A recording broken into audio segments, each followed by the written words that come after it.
And I gather it's all about the minimum wage. That's right, Mark. Two big announcements from the Treasury this evening on the eve of the budget, both connected to the minimum wage. Let me go through the details. The first is that the main rate of the minimum wage will rise to £12.21 an hour next week. That is a 6.7% increase ahead of tomorrow's budget. During the election campaign, Labour promised that they would make sure the minimum wage is a genuine living wage. They say that this is a significant step toward that promise. The second thing that the government are announcing today is that for those aged 18 to 20 who are on a lower rate, that is going to raise to £10 an hour. That's an increase of £1.40. Now, that means that the main rate has gone up 6.7%, and the rate for 18 to 20-year-olds has gone up 16.3%. Now, Mark, that is an increase in the amount that businesses will have to pay. It will be welcome. It is welcomed by low-pay campaigners. It's welcomed by the trade unions. But business groups like the Confederation of British Industry, the CBI, are nervous because they say it makes it harder for firms to recruit and pay because of the additional costs they have to foot. In the last hour or so, I've been talking to the Chief Secretary of the Treasury, Darren Jones, one of the authors of tomorrow's budget. Let's hear what he has to say. Well, I'm delighted that the government can announce today the national living wage will increase by nearly 7%, which for a full-time worker will mean an increase of over £1,400 a year. This is a down payment on commitment to make living standards improve for working people across the country, and I know it will be good news for workers in receipt of that increase in their wages in due course. That's a big cost on quite a lot of businesses, and that's going to be coupled with big tax rises on business as well. Double whammy. Is that fair on business? I think we're all clear that a pro-worker, pro-business approach to the economy is the right approach, and investing in your workforce is a great way to improve your productivity, not least because you'll have more people across the country with more money in their pocket being able to spend it in the economy. At the programme tonight with a significant update that we received today. This relates to the 18-year-old that's been accused of murdering those three little schoolgirls in Southport.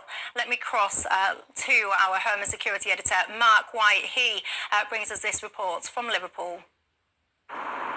It's 3 months since that horrific attack in Southport that left 3 innocent young girls dead, 8 others injured, along with 2 adults. And now the significant development, the announcement by Merseyside Police of 2 new charges against the key suspect, Axel Rudikabana. He will now face charges relating to the production of the deadly toxin Ricin, and also a terror charge relating to the downloading of an Al-Qaeda terror manual. This is what the Merseyside Chief Constable, Serena Kennedy, said a little earlier.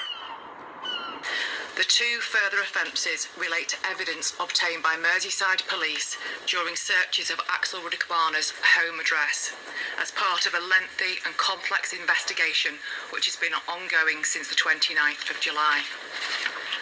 The additional charges are the production of a biological toxin, namely ricin, contrary to Section 1 of the Biological Weapons Act 1974, and possession of information, namely a PDF file entitled Military Studies in the Jihad Against the Tyrants, the Al-Qaeda Training Manual, likely to be useful to a person committing or preparing to commit an act of terrorism, contrary to Section 58 of the Terrorism Act 2000.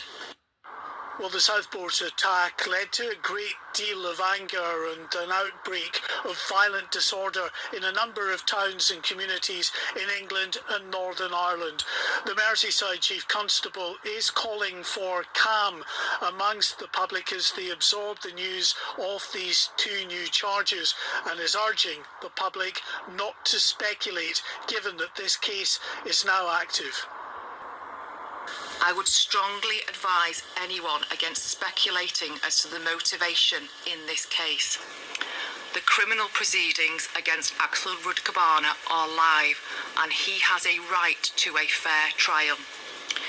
It is extremely important that there is no reporting, commentary or sharing of information online that could prejudice these proceedings. I want to remind everyone that the trial is scheduled for January next year. Using the internet without a VPN. People bracing for Budget Day tomorrow. The election, which brought Labour to power, may feel a lifetime ago for the intervening nearly 4 months since, with warnings from the PM himself that it was going to be tough. There has been non-stop speculation, of course, about what's coming. The truth is, we do know already quite a bit of that. Today's announcement included an above-inflation pay rise for workers on the minimum wage. Well, the lights are on in number 11 Downing Street as the Chancellor prepares for the speech that will define what kind of government Labour is going to be. It's the final moments of preparation for Labour's first budget in almost 15 years. Today, the Cabinet met to discuss the politics, having already warned us difficult decisions are ahead. Just how painful is the budget going to be? As the Cabinet left, speculation continued to mount about what will come tomorrow.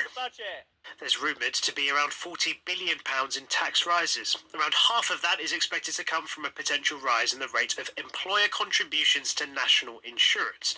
The Chancellor is also expected to extend the freeze on income tax thresholds.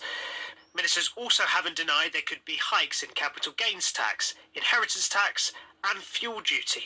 We've also been told private schools are losing their VAT exemption and there is extra money for rebuilding schools and getting people back to work.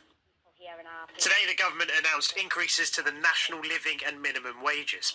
Vivek works at The Yard, a restaurant and bar in Chester. He earns the minimum wage and says an increase will make a huge difference.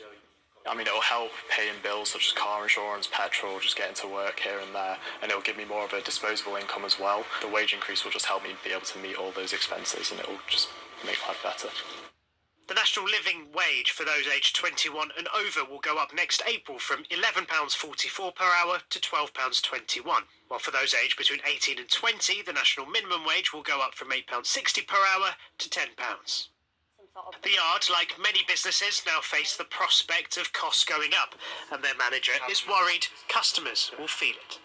It cuts into our profit margins, so it's likely the cost on the consumer, unfortunately, which is such a shame, but prices do need to go up as a result. Labour say they are on the side of business, and today in the Commons the Chancellor insisted they would feature in her budget. Small businesses and high street businesses are the lifeblood of all of our communities, and it is important that we support them. In our manifesto, we committed to have reform of our business rate system. I'll be setting out more details in the budget tomorrow, as well as. A slight error there, and she'll be hoping that there are none of those tomorrow. For now, she has one last night to make any final tweaks before outlining the government's first budget. She had...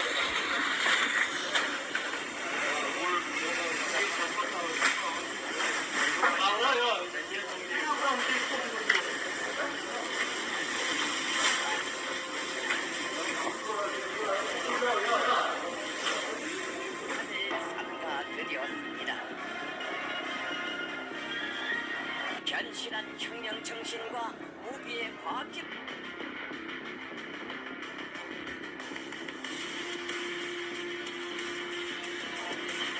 The deployment of North Korean troops represents one, a significant escalation in the DPRK's ongoing involvement in Russia's illegal war. Two, yet another breach of UN Security Council resolutions. And three, a dangerous expansion of Russia's war. Nato calls on Russia and the DPRK to cease these actions immediately. This includes reforms to make the United Nations Security Council